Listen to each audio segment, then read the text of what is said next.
এই যে ভদ্রলোকের ছবিটা একটু দেখেন, আপনারা অনেকে হয়তো দেখতে পাচ্ছেন। এই ছবিটা একটু তাকান। একজন হোয়াটসঅ্যাপে লিখে বললেন যে হুজুর, এটা তো সোশ্যাল মাধ্যমে ছড়িয়ে পড়েছে যে ইনি হচ্ছেন বাবা শাহজালাল রহমতুল্লাহি আলাইহি।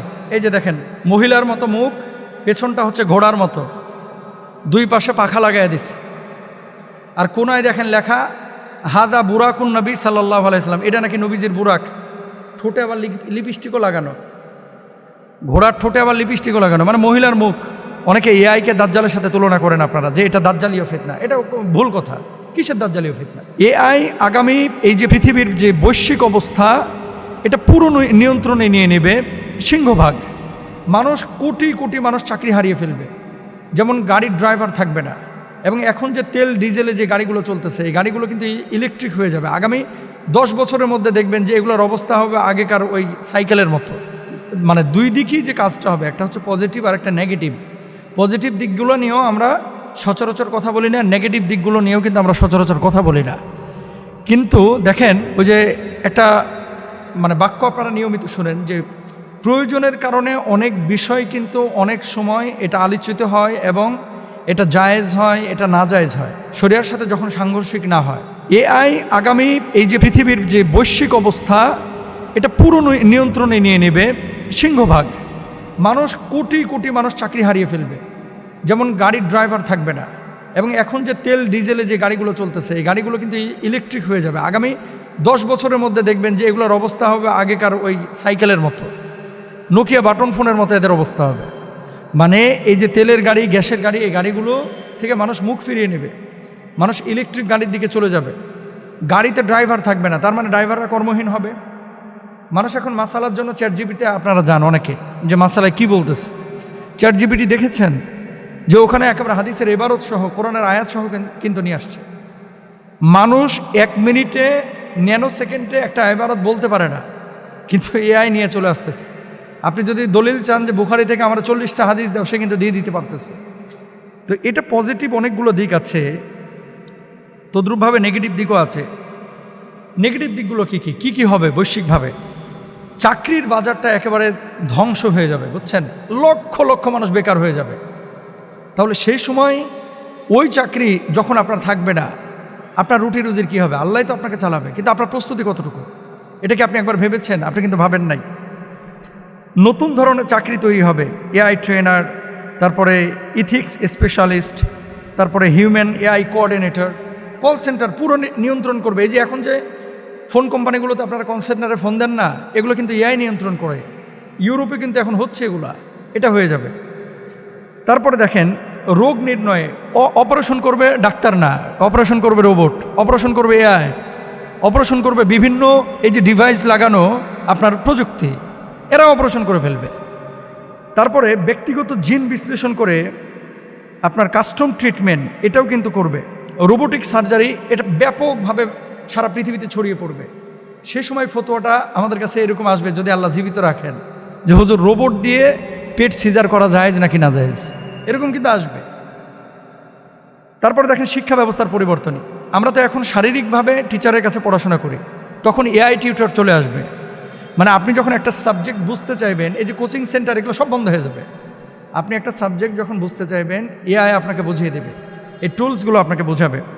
অর্থনীতি এবং ক্ষমতার ভারসাম্য, যেসব দেশ, আবারও বলি, যেসব দেশ এরকম এআই এবং বিভিন্ন টুলস প্রযুক্তিতে যারা এগিয়ে থাকবে, এরা বিশ্বকে লিড করবে।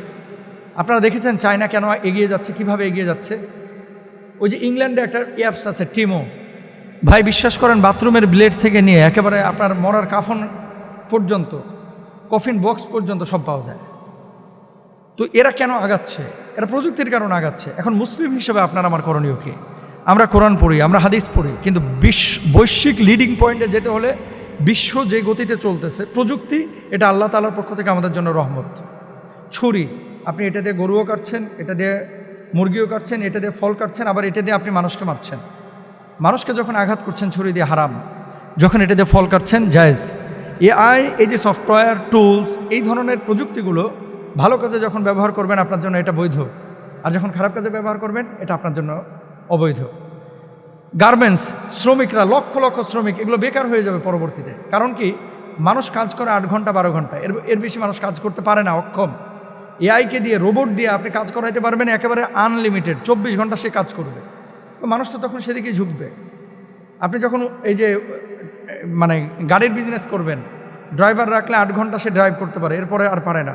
কিন্তু যখন আপনি এই যে ড্রাইভারহীন গাড়ি যেগুলো টেসলা করেছে, এটা যখন করবেন, সে কিন্তু 24 ঘন্টা আপনার ড্রাইভ করতে পারবে আপনাকে নিয়ে। এটা হচ্ছে এখন মুসলিম বিশ্বের, এগুলো আলেম ওলামারাও ফিকির করে না।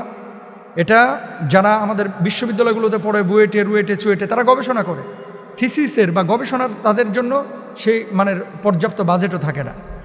মুসলিম বিশ্বে ইরান যেভাবে এখন লিড করছে মিডল ইস্টকে, এই লিডিং পয়েন্টে যদি আপনি নিজেকে মেলে ধরতে চান এবং ওই সমস্ত অমুসলিম দেশগুলোকে যদি আপনি টেক্কা দিতে চান, প্রযুক্তির বিকল্প কোরআন হাদিস, তো এটা তো আমাদের হৃদয়ের আধ্যাত্মিকতার বিষয়, আমলের বিষয়।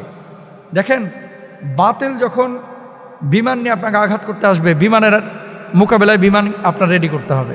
যখন তরবারি নিয়ে আসবে, তরবারির মোকাবেলায় তরবারি, গুলি নিয়ে আসলে গুলির মোকাবেলায় গুলি। এখন আপনাকে আকাশ থেকে আঘাত করতেছে আর আপনি তরবারি নিয়ে দাঁড়িয়ে আছেন, ঘোড়ার ডিম করবেন, আপনি কি করতে পারবেন? এই জন্য বৈশ্বিকভাবে অনেকে এআইকে দাজ্জালের সাথে তুলনা করেন আপনারা, যে এটা দাজ্জালীয় ফিতনা। এটা ভুল কথা। কিসের দাজ্জালীয় ফিতনা? এটা একটা প্রযুক্তি, এটা একটা প্রযুক্তি। দাজ্জালের সাথে এআইকে কখনো মিলাবেন না। এআই এটা আলাদা জিনিস। আর চ্যাট জিপিটি, যে কোনো মাসালা আপনারা অনেকে জিজ্ঞেস করেন, শুধু জিজ্ঞেস করে চ্যাট জিপিটির উপরে নির্ভরশীল হবেন না, আপনারা একজন আলেমের কাছেও জিজ্ঞেস করবেন। এবং বৈশ্বিকভাবে আগামী 50-100 বছর পরে পৃথিবী যে জায়গাটায় যাবে, এখনকার যে জেনারেশন, আমাদের ছোট বাচ্চা, এরা অনেক মেধাবী। এদেরকে ওইভাবে তৈরি করার জন্য আমাদের দেশের পক্ষ থেকে, আমাদের সরকারের পক্ষ থেকে, আমাদের শিক্ষা ব্যবস্থায় ব্যাপক পরিবর্তন দরকার ভাই। সুতরাং নিজে খাবো, পরবো, ঘুমাবো, ধানাবাদ করবো, চাষাবাদ করবো, মরে যাব, এটার নাম জীবন না। আল্লাহর জমিনে আল্লাহ দিন কায়েমের জন্য এই প্রযুক্তি সম্পর্কে মুসলমানদের ধ্যান জ্ঞান এটা থাকা জরুরি। একসময় মুসলমানরা বৈশ্বিকভাবে এগুলো লিডিং পয়েন্টে ছিল, তারা লিড করেছে, কিন্তু আজকে তারা আর লিড করতে পারতেছে না। এটা আমাদের মানে অদূরদর্শিতা। আল্লাহ তাআলা আমাদেরকে বোঝার তৌফিক দান করুন, আমিন। আচ্ছা, এখন ইম্পর্টেন্ট প্রশ্ন, এটা আপনাদেরকে একটু দেখাই, না দেখাইলে বুঝবেন না। এই যে ভদ্রলোকের ছবিটা একটু দেখেন, আপনারা অনেকে হয়তো দেখতে পাচ্ছেন। এই ছবিটা একটু তাকান। একজন হোয়াটসঅ্যাপে লিখে বললেন যে হুজুর, এটা তো সোশ্যাল মাধ্যমে ছড়িয়ে পড়েছে যে ইনি হচ্ছেন বাবা শাহজালাল রহমতুল্লাহি আলাইহি। আসলে এটা শাহজালাল বাবার ছবি কিনা? 1 নাম্বার। 2 নাম্বার আরেকটা, এই যে দেখেন, মহিলার মতো মুখ, পেছনটা হচ্ছে ঘোড়ার মতো, 2 পাশে পাখা লাগাইয়া দিছে। আর কোনায় দেখেন লেখা হাদা বুরাকুন নবী সাল্লাল্লাহু আলাইহি সাল্লাম। এটা নাকি নবীজির বুরাক। ঠোঁটে আবার লিপস্টিকও লাগানো, ঘোড়ার ঠোঁটে আবার লিপস্টিকও লাগানো, মানে মহিলার মুখ। এটা বলে নবীজির বুরাক। এই বেডির পিঠে চড়ে নাকি নবীজি মেরাজে গিয়েছে। এই 2টা ছবি দিয়ে বলেছেন যে এগুলো নিয়ে অনেক মানুষ দেয়ালে ঝুলিয়ে রাখেন, অনেকে মোবাইল স্ক্রিনে রাখেন, অনেকে ওয়ালপেপার বানান। এবং মানুষের আকীদাটা দেখেন, মানুষের আকীদা, অনেকে চিন্তা করে যে এগুলো মনে হয় সত্যই। আসলে এগুলোর ব্যাপারে আপনাদের বক্তব্য কি? যারা এগুলো বিশ্বাস করে, আসলে আদৌ এটা শাহজালাল রহিমাহুল্লাহর ছবি কিনা, বা নবীজির বুরাক এরকম মহিলার মুখের মতো, ঘোড়ার পিঠের মতো এরকম কোনো প্রাণী ছিল কি না? প্রথম প্রশ্নের জবাব, শাহজালাল ইয়ামানী রহিমাহুল্লাহ তিনি ছিলেন 1400 শতাব্দীর মানুষ। কত শতাব্দী? 1400। তখন ক্যামেরা, ফটোগ্রাফি কিছুই আবিষ্কার হয় নাই। তাহলে ছবি উঠাবে কি দিয়া? প্রশ্ন আপনারা মানে নিজেরাই করেন। 1400 শতকের মানুষ ছিলেন তিনি, তখন ক্যামেরায় আবিষ্কার হয়নি, তাহলে ছবিটা তুললো কিভাবে? এই যে আধুনিক ফটোগ্রাফি বা ক্যামেরা, এগুলো আবিষ্কার শুরু হয়েছে 1900 শতকে। তার মানে উনি আসার প্রায় 500-600 বছর পরে কিন্তু ক্যামেরা আবিষ্কার হয়েছে। তাহলে সেই সময়ের ছবি কিভাবে আসলো? এই ছবিকে আকাশ থেকে পড়ছে? ভণ্ডামি। এগুলো কি? ভণ্ডামি। হ্যাঁ, যেই ছবিটা উনি দেখিয়েছেন, আপনাদেরকে দেখাইলাম, এটা হয়তো বা কোনো সুফি সাধকের ছবি হতে পারে। আই ডোন্ট নো আসলে কে এটা, বা কোন আল্লাহর ওলি, কোন সুফি, কোন দরবেশ। কিন্তু এই ছবিটা কখনোই শাহজালাল ইয়ামানী রহিমাহুল্লাহর ছবি না। যারা ছড়িয়েছেন এরা ভণ্ডামি করেছেন ফলোয়ার পাওয়ার জন্য, দেখানোর জন্য, এবং আপনারাও কেউ বিশ্বাস করবেন না। 1826-1827 সালে প্রথম স্থায়ী ছবি তোলেন জোসেফ নিসেফর নিয়েফস।